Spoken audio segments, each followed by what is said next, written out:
কোনো পীর ফকির আমারে বাঁচাইতে পারে না, কোনো পীর ফকির সন্তান দিতে পারে না। এটা আমার আকীদা হলো, একমাত্র দেনেওয়ালা হলো আল্লাহ। যতক্ষণ না পর্যন্ত সেই আকীদা লালন না করবেন, ততক্ষণ আপনি মুমিন না, আপনি আর খালিমা সমান। কথা হয় না? ওই খালিমা লইয়া তারা যেই জায়গায় যাইব, আপনিও বাবা লইয়া এই জায়গাতে যাইবেন। বাস্তব না বাস্তব? যারা বাবার দোহাই দিয়া চলে, যারা পীরের দোহাই দিয়া চলে, তাদের যেই গতি, কালিমার গ্রুপের সেই গতি। কারণ আল্লাহর কাছে সারা হিন্দুরা চায় কালিমার কাছে, আর আমাদের নামদারি মুসলমানরা আল্লাহ ছাড়া চায় বাবার কাছে। তো বেশ কম কো, এটা মূর্তির কাছে যায়, এটা মানুষের কাছে যায়। বেশ কম তো এতটুকু, এটা মরার কাছে যায় আর এটা জিন্দার কাছে যায়।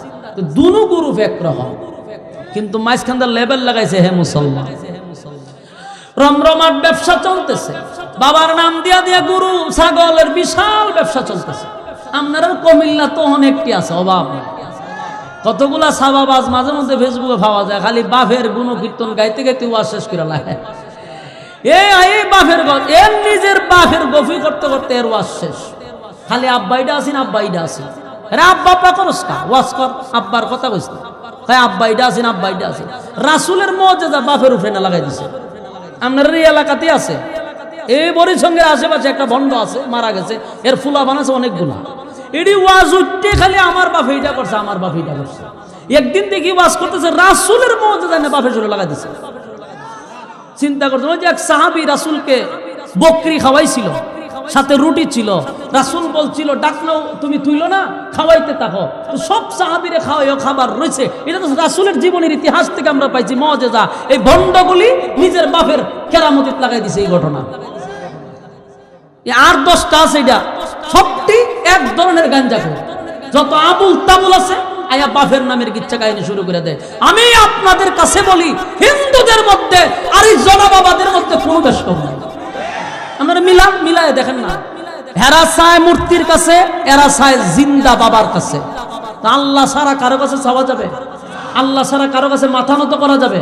সেজদা কাউকে দেওয়া যাবে? তাহলে তুইও দেশ, তাহলে তুই আর হিন্দুদের মধ্যে পার্থক্য কোথায়? সূরা ইখলাস, বলুন সূরার নাম কি? ইখলাস শব্দের অর্থ কি? খাঁটি। বলুন ইখলাস শব্দের অর্থ? এই সূরা নাজিল হয়েছে মক্কাতে, মক্কাতুল মুকাররমায় এই সূরাটা নাজিল হয়। এই শান নজুলটা যদি আপনাদেরকে সংক্ষিপ্তভাবে বলি, আমরা সূরাটা ছোট্ট কিন্তু এটার আলোচনা ব্যাপক, তাই আমি এটার 3টা ভাগে ভাগ করব, যদি আপনারা মনোযোগ দিয়ে শোনেন। প্রথম ভাগে আমরা এটা কেন নাজিল হলো তার সংক্ষিপ্ত কথা, এরপরের ভাগে আমরা এটারে তার সরল তর্জমা, এরপরে তার সংক্ষিপ্ত ফজিলত।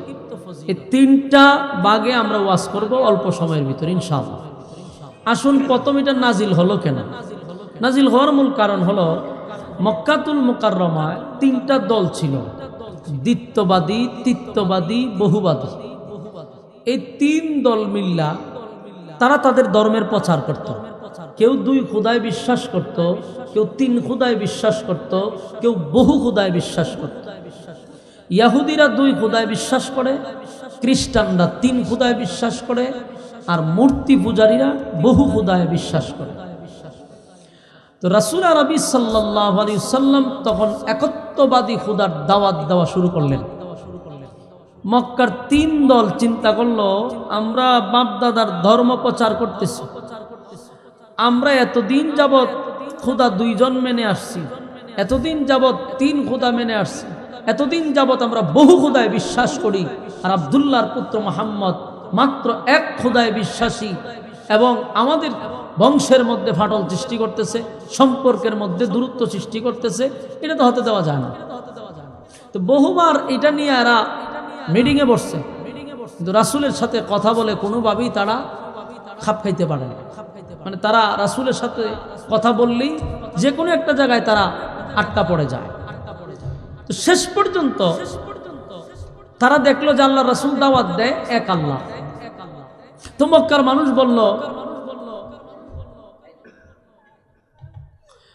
মানুষ বলল, যে আমরা তো আল্লাহকে আল্লাহ বলেই ডাকি, আমরাও আল্লাহকে আল্লাহ বলেই ডাকি।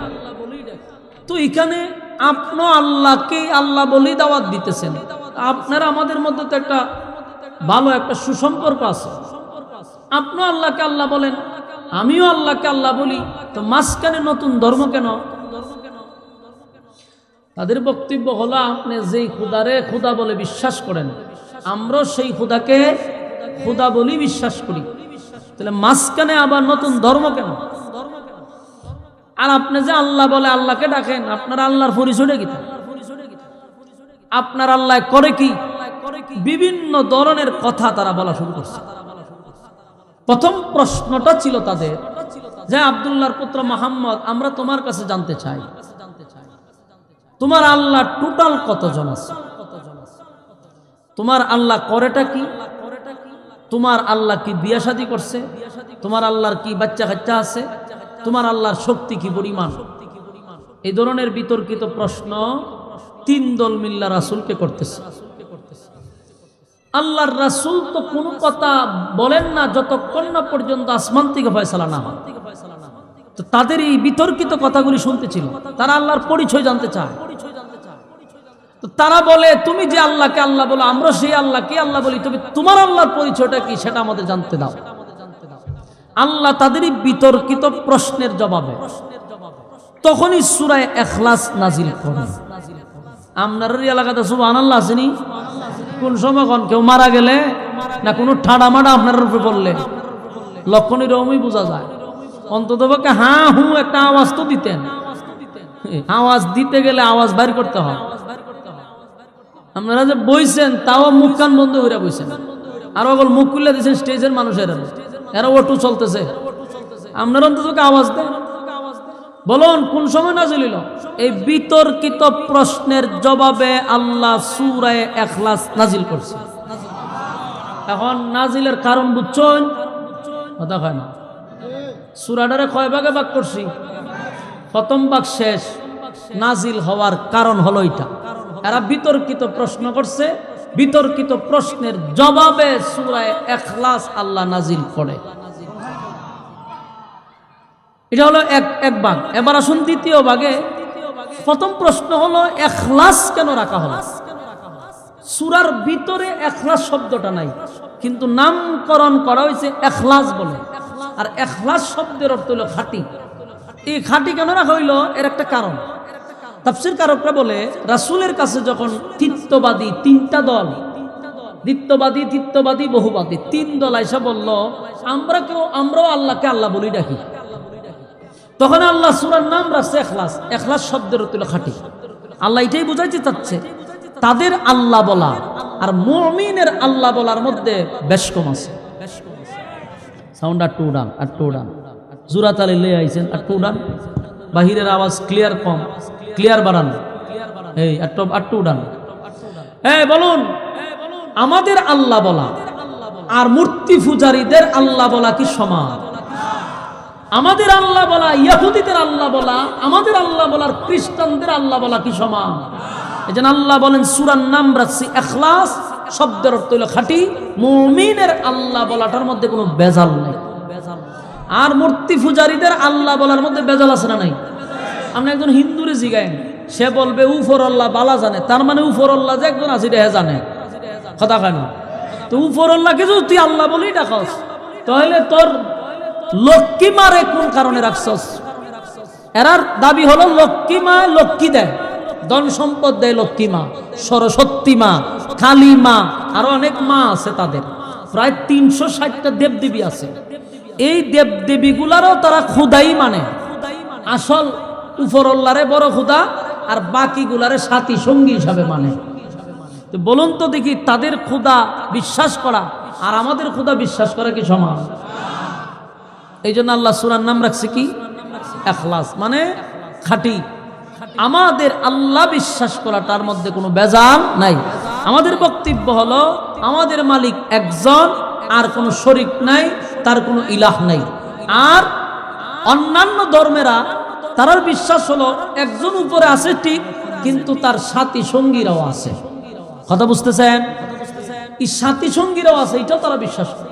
এই জন্য আল্লাহ সূরা ইখলাস নাজিল করে জানায়া দেন, কুল হুয়াল্লাহু আহাদ আল্লাহুস সামাদ লাম ইয়ালিদ ওয়া লাম ইউলাদ ওয়া লাম ইয়াকুল লাহু কুফুয়ান আহাদ। আল্লাহ রাব্বুল আলামিন বলেন, তিন প্রশ্ন যখন রাসূলের কাছে প্রথম প্রশ্ন করছিল আপনার আল্লাহ কয়জন, এরপরে বলছে আপনার আল্লাহ কি করে, আপনার আল্লাহর কাজ কি, তারপরে বলে আপনার আল্লাহর কি বাচ্চা কাচ্চা আসেনি, এরপরে আল্লাহর তারা প্রশ্ন করে আপনার আল্লাহর ক্ষমতা কি। এই প্রশ্নগুলির জবাব দিতে গিয়া সূরা ইখলাস আল্লাহ নাজিল করে জানায়া দেয়, কুল হুয়াল্লাহু আহাদ, নবী আপনি বলুন আমি আল্লাহ একক। কোন আল্লাহ কয়জন? আল্লাহ বলেন কুল হুয়াল্লাহু আহাদ, নবী আপনি বলুন আমি আল্লাহ একক, আমার কোনো ইলাহ নাই, আমার কোনো শরীক নাই, আমার কোনো সাথী সঙ্গী নাই। কথা হয় না? বলুন মালিক কয়জন? আরো জোরে। আমাদের ইখলাস, আমাদের বিশ্বাস, আমাদের আকীদা হলো আমার মালিক একজন, উনি সর্বশক্তিমান, উনি সর্বশ্রেষ্ঠ, ওনার পরে কোনো মালিক নাই, কোনো ইলাহ নাই, সাথী নাই, সঙ্গী নাই। এই কথাটাই আল্লাহ বলেন নবী বলুন কুল হুয়াল্লাহু আহাদ, আপনি বলুন আমি আল্লাহ একক অদ্বিতীয়, আমার কোনো সাথী নেই, আমার কোনো সঙ্গী নাই, আমার কোনো ইলাহ নাই। এক নম্বর প্রশ্ন ছিল আপনার মালিক কয়জন, আমার আল্লাহ কিন্তু জবাবটা দিয়া দিছে, নবী আপনি বলুন আমি আল্লাহ এক অদ্বিতীয়, আমার মালিক ছাড়া আর কেউ নাই, কেউ নাই, কেউ নাই। আমরা বিশ্বাস করি আমার মালিক ছাড়া আর কেউ নাই, লা ইলাহা ইল্লাল্লাহ, নেই কোনো মাবুদ আল্লাহ ছাড়া। আর সনাতন ধর্মেরা মাঝে মধ্যে দেখছি তারাও বলে উপর আল্লাহ একজন আছে, কিন্তু আবার 360 মূর্তির গোলামি করে, নিজের হাতে বানাইয়া তাদের কাছে ধন সম্পদ চায়। সরস্বতী মা, আইজন মা, খালি মা, আরো অনেক মা আছে, এক একটার কাছে এক একটা দাবি করে। সব আবার সব কোয়ালিটির না, কোনটা আছে ধন সম্পদের লাগে, কোনটা আছে রোগ বেমারের লাগে, কোনটা আছে বিপদ আপদের লাগে। এরা একটা সেক্টরে একটা মা দিয়া বসায় রাখছে। বাস্তব না বাস্তব? এরা যেমন আল্লাহকে আল্লাহ বলে বিশ্বাস করে, খুব সূক্ষ্ম মাথায় কথাগুলি বোঝার চেষ্টা করেন। এরা কিন্তু আল্লাহকে আল্লাহ বলে বিশ্বাস করে রে, কিন্তু অসুস্থ হইলে তারা মার কাছে ডাক দেয়, এরার বানানো মা। আবার ধন সম্পদের জন্য আরেকটা মারে, আবার বিপদ আপদের সময় আরেক মার কাছে যায়। উপর আল্লাহ একজন আছে বিশ্বাস করে, কিন্তু কোনো কিছু দরকার হলে মার কাছে যায়। কথা বাড়ি গিয়া হইবে?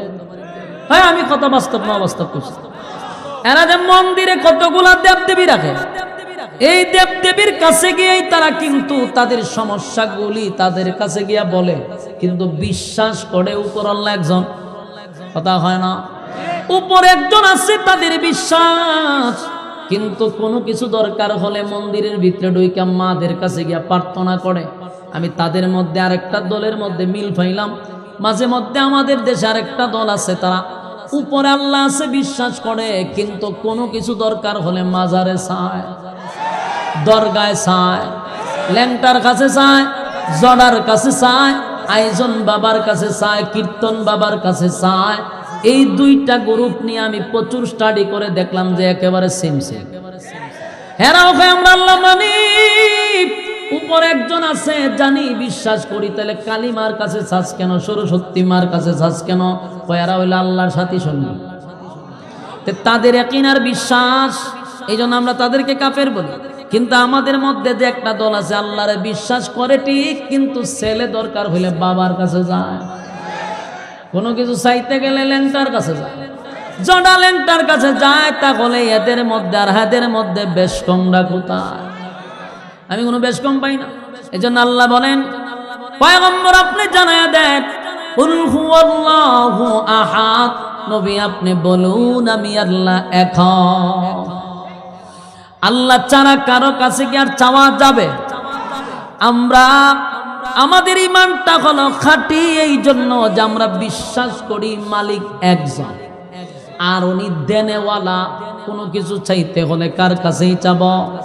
সন্তান দেওয়ার মালিককে, ব্যবসায় বরকত দেওয়ার মালিককে, বিপদ থেকে বাঁচাইবার মালিককে। আল্লাহ ছাড়া বাঁচানেওয়ালা কেউ নাই গো। কোনো পীর ফকির আমারে বাঁচাইতে পারে না, কোনো পীর ফকির সন্তান দিতে পারে না। এটা আমার আকীদা হলো একমাত্র দেনেওয়ালা হলো আল্লাহ। যতক্ষণ না পর্যন্ত সেই আকীদা লালন না করবেন ততক্ষণ আপনি মুমিন না, আপনি আর খালিমা সমান। কথা হয় না? ওই খালিমা লইয়া তারা যেই জায়গায় যাইব, আপনিও বাবা লইয়া এই জায়গাতে যাইবেন। বাস্তব না বাস্তব?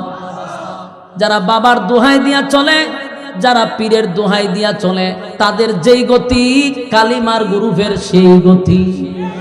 কারণ আল্লাহর কাছে সারা হিন্দুরা চায় কালিমার কাছে, আর আমাদের নামদারি মুসলমানরা আল্লাহ ছাড়া চায় বাবার কাছে। তো বেশ কম কো, এটা মূর্তির কাছে যায়, এটা মানুষের কাছে যায়। বেশ কম তো এতটুকু, এটা মরার কাছে যায় আর এটা জিন্দার কাছে যায়। তো দুনো গ্রুপ একরকম, কিন্তু মাঝখানটা লেবেল লাগাইছে হে মুসলমান। রমরমাট ব্যবসা চলতেছে, বাবার নাম দিয়া দিয়া গরু ছাগলের বিশাল ব্যবসা চলতেছে। আপনার কমিল্লা তো অনেকটি আছে, অভাব নেই। কতগুলা সাবাবাজ মাঝে মধ্যে ফেসবুকে পাওয়া যায়, খালি বাফের গুণ কীর্তন গাইতে গাইতে ওয়া শেষ করে লাগে। বাফের এর নিজের বাফের গফি করতে করতে এর ওয়াজ শেষ। খালি আব্বাইডা আছেন, আব্বাইডা আছেন। আব্বা আব্বা করস কা, ওয়াজ কর, আব্বার কথা কইস না। তাই আব্বাইডা আছেন, আব্বাইডা আছেন। রাসূলের মুজিজা বাফের উপরে না লাগাই দিছে। আপনার এই এলাকাতে আছে, এই বরিসঙ্গের আশেপাশে একটা ভণ্ড আছে, মারা গেছে, এর ফুলা বানাছে অনেকগুলা। এটি ওয়াজ উঠতে খালি আমার বাপ এইটা করছে, আমার বাপ এইটা করছে। একদিন দেখি ওয়াজ করতেছে, রাসূলের মুজিজা না বাফের জন্য লাগাই দিছে। চিন্তা করছেন, ওই যে এক সাহাবী রাসূলকে বকরি খাওয়াইছিল, সাথে রুটি ছিল। রাসূল বলছিল ডাকলেও তুমি তুইলো না, খাওয়াইতে থাকো। তো সব সাহাবীরে খাওয়াইও, খাবার রয়েছে। এটা তো রাসূলের জীবনের ইতিহাস থেকে আমরা পাইছি মুজিজা। এই ভণ্ডগুলি নিজের বাপের কেরামতিত লাগাই দিছে এই ঘটনা। আর 10টা আছে, এটা সবটি এক ধরনের গাঞ্জাখোর। যত আবুল তাবুল আছে আয়া বাফের নামের কিচ্ছা কাহিনী শুরু করে দেয়। আমি আপনাদের কাছে বলি, হিন্দুদের মধ্যে আর এই জনাবাবাদের মধ্যে কোনো বেশ কম নাই। আপনারা মিলায় দেখেন না, হেরা চায় মূর্তির কাছে, এরা চায় জিন্দা বাবার কাছে। আল্লাহ ছাড়া কারো কাছে চাওয়া যাবে? আল্লাহ ছাড়া কারো কাছে মাথা নত করা যাবে? সেজদা কাউকে দেওয়া যাবে? তাহলে তুইও দেশ, তাহলে তুই আর হিন্দুদের মধ্যে পার্থক্য কোথায়? পার্থক্য একটা, এরা গুরু খায় না, তুই গুরু খাস। বাস্তব না বাস্তব? আল্লাহ বলেন কুল হুয়াল্লাহু আহাদ। নবী আপনি বলুন আমি আল্লাহ একক অদ্বিতীয়, আমার কোনো সাথী নাই, আমার কোনো সঙ্গী নাই, আমার কোনো ইলাহ নাই। এরপর আল্লাহ বলেন আল্লাহুস সামাদ। আমি অমুকাফিক, আমি কারো উপর নির্ভর করি না, আমি কারো উপর ডিপেন্ড করি না। কুল কায়নাত আল্লাহর উপরে নির্ভর করে, ঠিক নেই? এরপরে তারা প্রশ্ন করছে আপনার আল্লাহর ছেলে মেয়ে কয়জন? আপনার আল্লাহ বিয়া শাদী করছেন? আল্লাহ এটার জবাব দিছে, রে রব্বে কারীম বলেন লাম ইয়ালিদ ওয়া লাম ইউলাদ। রব্বে কারীম বলেন নবী আপনি জানায়া দেন, লাম ইয়ালিদ ওয়া লাম ইউলাদ, আমি আল্লাহ কারো কাছ থেকে জন্ম নেই নাই, আমি আল্লাহ কাউকে জন্ম দেই না। রাজত্ব পাইয়া চতুষ্পদ জানোয়ারকে হার মানাইছে, মানুষকে মানুষ মনে করে নাই। মানুষ হত্যা করা, মানুষ গুম করা, রক্ত দিয়া খেলা, তাদের ছিল এটা পান্তাবাদ। নির্মম ভাবে মানুষের উপরে নির্যাতন আর মানুষের উপরে নিপীড়ন চলছে স্টিম রোলারের মতো। আল্লাহ বলেন আমি যুগে যুগে ক্ষমতা দিছি রে, ক্ষমতা দিয়াও পরীক্ষা করছি, কিন্তু ক্ষমতার অপব্যবহার যারা করছে একটা সময় সীমা লঙ্ঘন করার কারণে জুতা দা ফিরাইয়া লামাইছি। ক্ষমতা যারা দেখাইছে শেষ পরিণতি কি বালা? কথা হয় না? পৃথিবীর ইতিহাস আমার দেখা, শেষ পরিণতি কার ভালো হয়েছে? শেষ পরিণতি একটু ভালো হয়েছে আমি মনে করি সারা পৃথিবীর মধ্যে আমরা আম্মাজানের। আম্মাজান দেখে গেছে উইরা গেছে উপর দিয়া, এই জন্য অবস্থানটা ভালোই আছে। যদি নিচে দিয়া যাইতো তাহলে দেশের কোনো জুতা থাকতো না, তখন ঠিক নেই, ফসার ডিম আর থাকতো না, সবে দিন শেষ হয়ে যেত। কিন্তু আম্মাজানের দিনটা ভালো ছিল। আম্মাজান যে গেছে ভালো অবস্থায় গেছে, উপর দিয়া হাওয়া দেখতে দেখতে গেছে, একমাত্র ওনারই পরিণতিটা ভালো। তবে ওখানে আবার যে কুসলাইতেছে, যে আবার যে আংলাইতেছে গুতাইতেছে, এটার লক্ষণ বেশি ভালো না। ওই যে আল্লাহ যে জুতাটা রাখছেন এটা দিয়া শেষে আবার একটা সমাধান দিয়ে দিবে। এখন যে ডাহাতে আবার শুরু করছে তার দালালগুলি, কতগুলা এই ছাত্রগুলাকে, কমলমতি শিশুদেরকে গতকালকে ঠিক ফেসিবাদের সময় যেইভাবে গুলি করত ওইভাবে গতকালকে গুলি করা হয়েছে।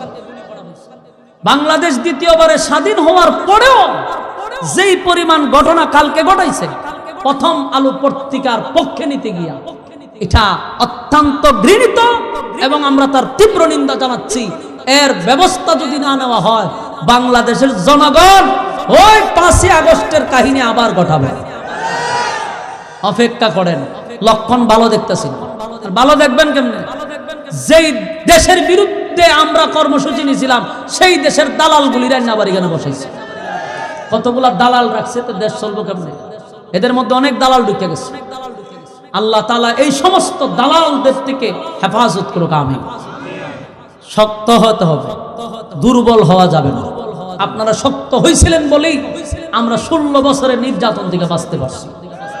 আবারও যদি মানুষ দাঁড়িয়ে যায় তাহলে পালাইবার সুযোগও পাবে না, ঠিক কিনা বলেন? আল্লাহ বলেন ক্ষমতা দেই আমি পরীক্ষা করি, কিন্তু ক্ষমতার অপব্যবহার যখন করা শুরু করে তার শেষ পরিণতি ভালো হয় না। নমরুদরে ক্ষমতা দিছিলাম, 1 নাম্বার নিজেরে খোদা দাবি করছে, 2 নাম্বার আল্লাহর সঙ্গে যুদ্ধ করতে চায়। আল্লাহ হয়তো কর যুদ্ধ। নমরুদ্দা 50 কিলোমিটার এরিয়া লইয়া বাহিনী লইয়া দাঁড়াইছে, আল্লাহ যুদ্ধ করছে। কিতাবে লেখছে 50 কিলোমিটার লক্ষাধিক সেনাবাহিনী অস্ত্র সহ লোহার পোশাক পরে দাঁড়াইছে আল্লাহর সাথে যুদ্ধ করতে। বলুন তো দেখি, তার সাথে যুদ্ধ করতে আমার আল্লাহর কে কামান বিমান লাগবে? ইব্রাহিম নবীরে বারবার কয়, ইব্রাহিম খলিলুল্লাহ রে, তোমার আল্লাহ কেন বাহিনী পাঠায় না? আমরা তো দাঁড়ায় আছি। ইব্রাহিম কয় কিছুক্ষণের ভিতরে আইতেছে। আল্লাহ কয় পয়গম্বর বলে দেন আমি বাহিনী পাঠায়া দিছি। উপরের দিকে তাকায়া দেখে কালো ধোঁয়ার মতো সা করে নিচের দিকে নামতেছে। নমরুদ্দা ভাবছিল বাহিনী আসবে কামান বিমান লইয়া, আমরা তার মোকাবেলা করব। কিন্তু দেখা যায় উপর থেকে এমন ভাবে যাকে যাকে যাকে যাকে মশা নামতেছে। আল্লাহ কয় দেখ, তোর বাহিনীরে মারবার লাগে আমি কত বড় প্রাণী পাঠাইছি। কিতা পাঠাইছে? মশা। মশা। নমরুদ্দা তো তালি দেয় আর হাসে, কইছিলাম আমার সাথে লাগতে গেলে বুদ্ধি লাগবে, এরকম মশা দিয়ে তো তা ভাই মেরালাম, হয়তো তা ভাই মেরালাম। যেই মাত্র মশা ঢুকছে রে, এরা তো লোহার পোশাক বাপছে, তা ভাইয়া তু ভাইয়া মেরালাম, মশায় কি করব? কিন্তু এই মশা তো সেই মশা না, এই মশা এই লোহার হ্যামলেটের ভিতরে ঢুকছে, পোশাকের ভিতরে ঢুকছে। এটা কামড় একটা দে, আমরা তাফাদা তো মেরা লাই, কিন্তু এই মশা কামড় দিয়া ভিতরে ঢুকে গুস্তরে এমনি ঘুরায়, মেশিনের মতো ঘুরায়। কিছুক্ষণের ভিতরে লক্ষ লক্ষ বাহিনীরে জালি জালি ঘুরে ফেলাই দিচ্ছে। তাফাইব কখন? একটারে তাফা দিলে 10টায় ছিদ্র করে ফেলাই দেয়।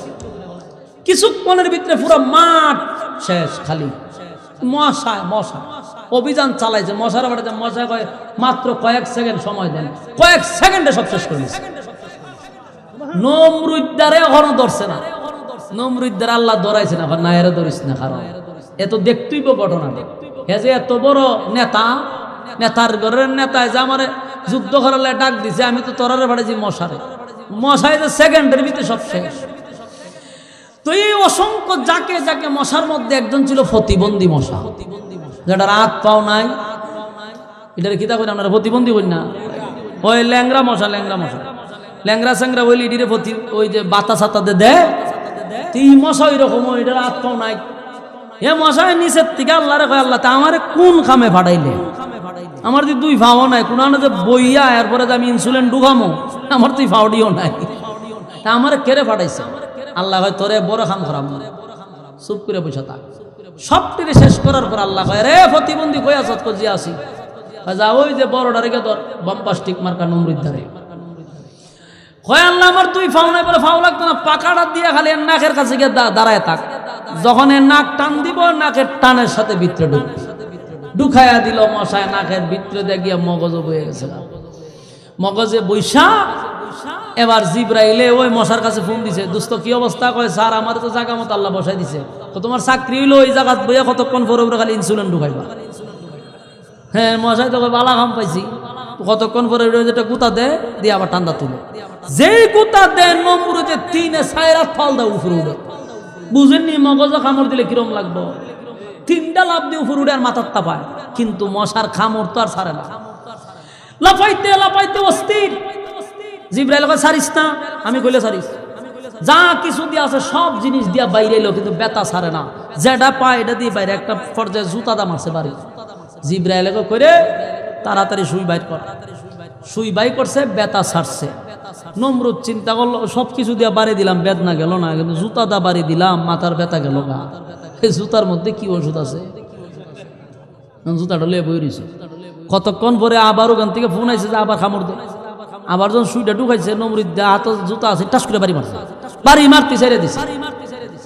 এরপরে জিব্রাইলে দায়িত্ব দিয়ে গেছে মশারে, যে তোমার চাকরিটা হইলো জুতা দা বাড়ি দিলে ছেড়ে দিবা, আর কতক্ষণ পরে পরে সুই ঢুকাইবা, জুতা দা বাড়ি দিলে ছেড়ে দিবা, না তোমার চাকরিটা।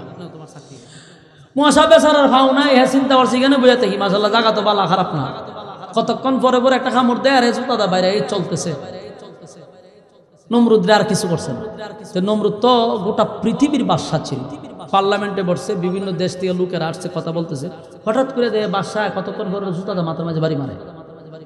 দেশের মানুষ কয় হায় হায় এরকম বেজ্জুতার লোকের কাছে আমরা আসলাম, দেশের সারা দেশের বাদশাতে জুতা দা মাথার বাইরে এরকম পাগল ছাগলের সাথে নিয়ে আমরা বৈশাখ মিটিং করো, মানুষে সিসি দিতে দিতে যায় হে করতো কি হেত আছে বিপদ, জুতাতে না বাড়ি দিলে খামড় সারা না, মানুষ তারে ঘৃণা দিয়া থুথু দিয়া চলে যায়।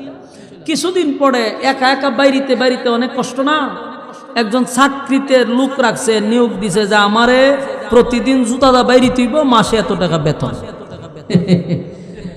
বেজ্জতি আল্লাহ করলে কেমনে করে একটু শুনে। জুতাদা বাইরিলে বেতন, এক ব্যক্তি হয় যাই হোক বেতন ফায়ার না ফাই এর কটা জুতাদা বাড়ি দিতে পারি, বেতনের কি তা দরকার? ঠিক নেই কথা হয় না ঠিক। আমরা দেশের ওই যে ইয়াসিনের নাম কি তখন মুরগি সুরা যাসি শাহরিয়ার কবির, আচ্ছা কোন চান এ যদি একটা চাকরি আমারে দিত, আমি তো কইলাম বলে যে আমার বেতনের দরকার নাই বাবা, তোরে উল্টা আরো 10,000 দিব, কিন্তু আমার জুতা একটা বাড়ি লেবে, আমি আর জুতা বাড়িলাম না, আমার তো চাকরিটা পাইলাম না। ঠিক এই লোকে চাকরি পাইয়া গেছে নমরুদ্দার কাছে, নমরুদে চাকরি দেওয়ার পরে হে ডিউটি সকাল বিকাল জুতাদা বাইরে, কিন্তু প্রথম তো শখে বাড়িছে, পরে তো পড়ছে বিপদ, খানা খাইতে পারে না, ঘুমাইতে পারে না, 24 ঘন্টার মাথার দ্বারা বই, তখন জুতাদা বাড়ি পারলে একটা পর্যায়ে লোকটা শুকাইয়া গেছে, চাকরি ছাড়লেও তার মেরে লিব, আর চাকরি করতে গেলেও সে মারা যাবে, করছিনি মহামসিবত। শেষে কয় আল্লাহ যা করে, কয় আমি মরতাম আর না হয় হ্যাঁ মরতাম, চাকরি করলেও মরো, চাকরি ছেড়ে দিলেও মরো।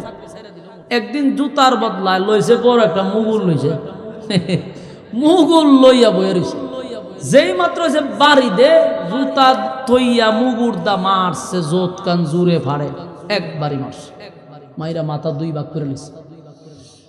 মশা যা আসি মশা ছায়াদের উপরে ছাদ নাই, এই জায়গা তো সে থাকতে পারে না। মশা জিব্রাইলে ফোন দিয়ে স্যার কি করতাম, কত ডিউটি শেষ, মশা গেছে গা।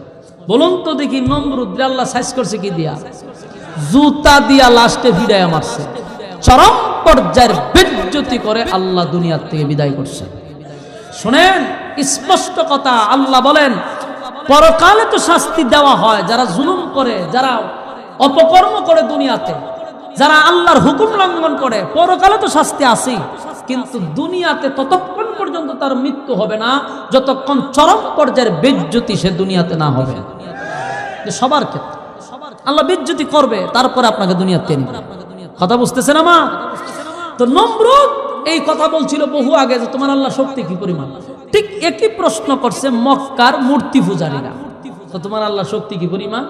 আল্লাহ এটার জবাব দিছে, ওয়ালাম ইয়াকুল লাহু কুফুয়ান আহাদ, আল্লাহ বলেন ওয়ালাম ইয়াকুল লাহু কুফুয়ান আহাদ, আমার সমকক্ষ কেউ নাই, আমার সমতুল্য কেউ নেই।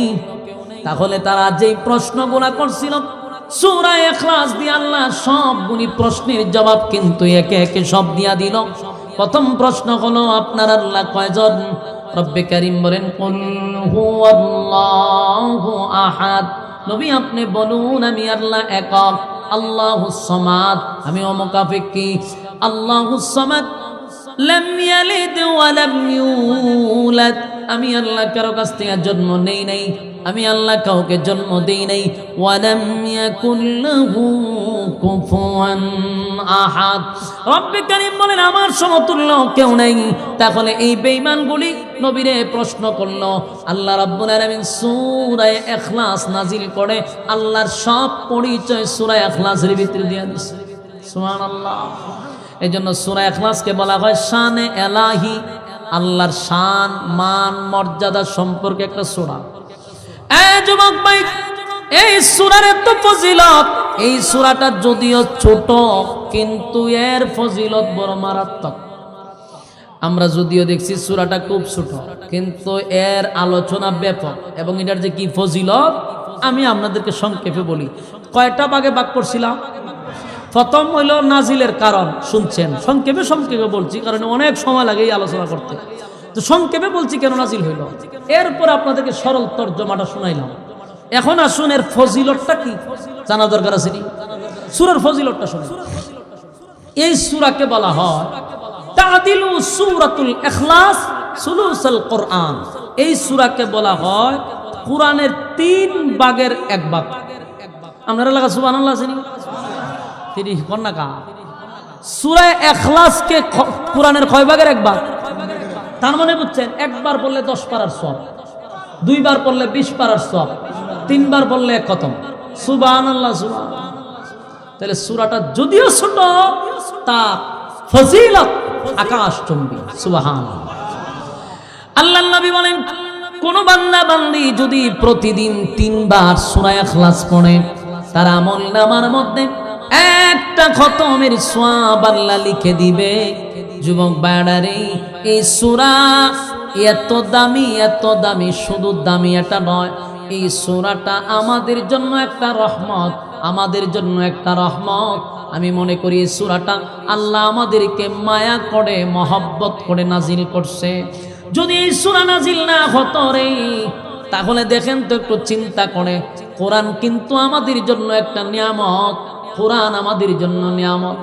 এই গ্রন্থটা গোটা জাতির জন্য একটা নিয়ামত, কিন্তু এখানে অনেক মানুষ বসা, এই গ্রামে অনেক মানুষ আছে।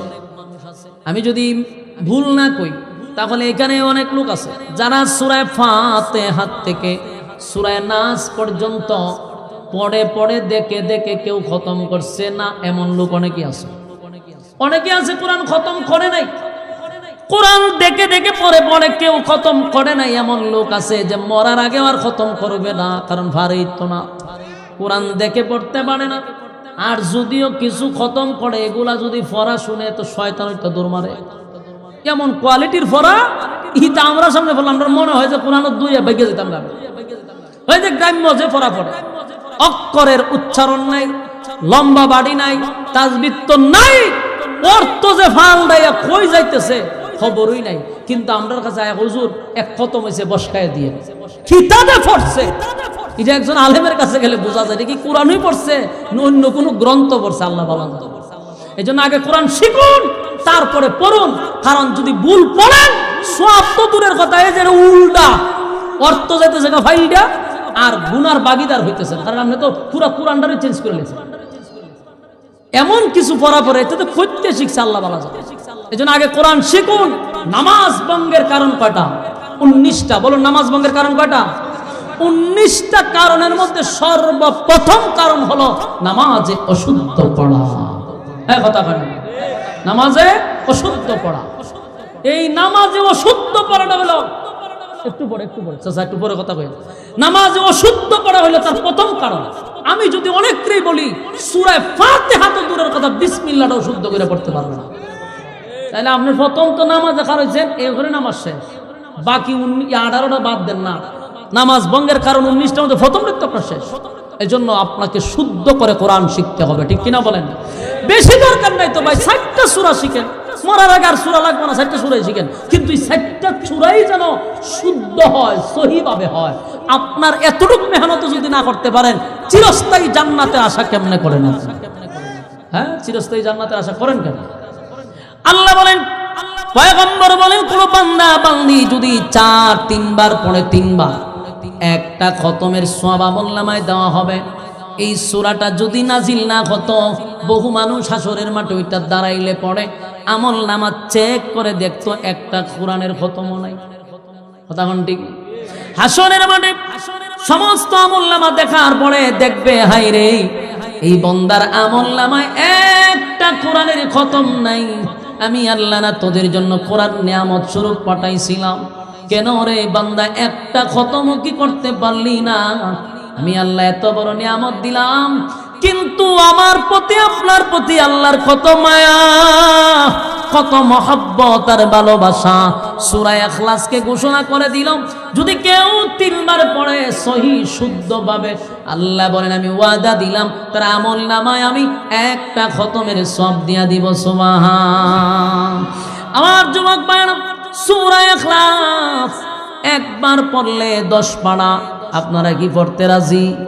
তাহলে আমার সঙ্গে পড়ুন, কুল হুয়াল্লাহু আহাদ আল্লাহুস সামাদ লাম ইয়ালিদ ওয়া লাম ইউলাদ ওয়া লাম ইয়াকুল লাহু কুফুয়ান আহাদ। একবার পড়লে প্রত্যেকের আমলনামায় কিন্তু এই মুহূর্তে 10 পারার সওয়াব রেডি। সুবহানাল্লাহ।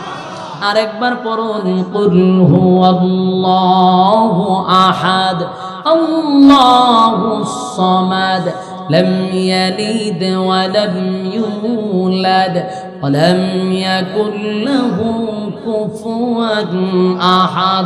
এই মুহূর্তে 20 পারার সওয়াব। আরেকবার পড়ি, কুল হুয়াল্লাহু আহাদ আল্লাহুস সামাদ লাম ইয়ালিদ ওয়া লাম ইউলাদ ওয়া লাম ইয়াকুল লাহু কুফুয়ান আহাদ।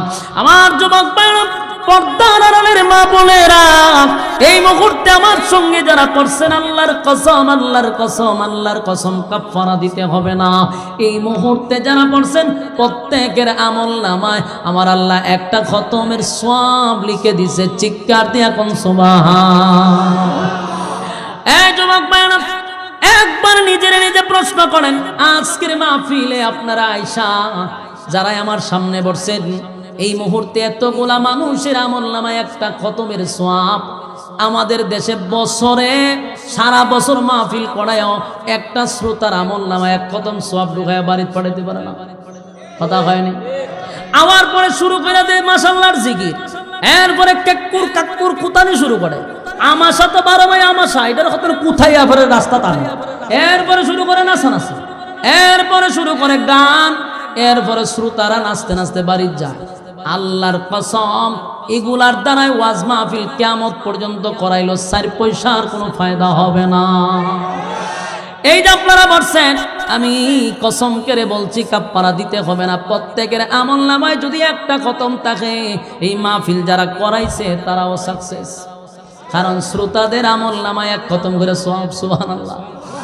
কিয়ামত পর্যন্ত আপনি একটু চিন্তা করেন, 3 বার পড়লে যদি 1 খতমের সওয়াব হয়, আপনি যদি দৈনিক একবারই পড়েন, মানে 3 বার যদি ডেলি পড়েন, তাহলে 365 দিনে 365টা খতম। কথা হয় না? তাহলে মরার আগ পর্যন্ত কত খতমের সওয়াব আপনার আমলনামায় হবে রে? একবারও কি চিন্তা করে দেখছেন, কিয়ামতের মাঠে যখন আল্লাহ আপনাকে দাঁড় করাবে, আপনার আমলনামায় দেখা যাবে শুধু খতম আর খতম আর খতম। তখন আপনাকে গজবের ফেরেশতারা ধরার জন্য আসলে কোরআনের খতমগুলি বলবে, আমরা কোরআন, তার সামনে তোমরাই শোনা, সে কিন্তু কোরআনের খতম করছে, আর আমরা কোরআন থাকতে তার উপরে গজব দিতে দিব না। এইভাবে আপনাকে টেকেও দেবে কোরআন। এই জন্য কোরআনের খতম দৈনিক যদি 3 বার পড়ি, তাহলে 365 দিনে 365টা খতম। 3 বার পড়তে কি আমার 5 মিনিট লাগছে, 1 মিনিটও লাগে না, ঠিক কিনা বলেন?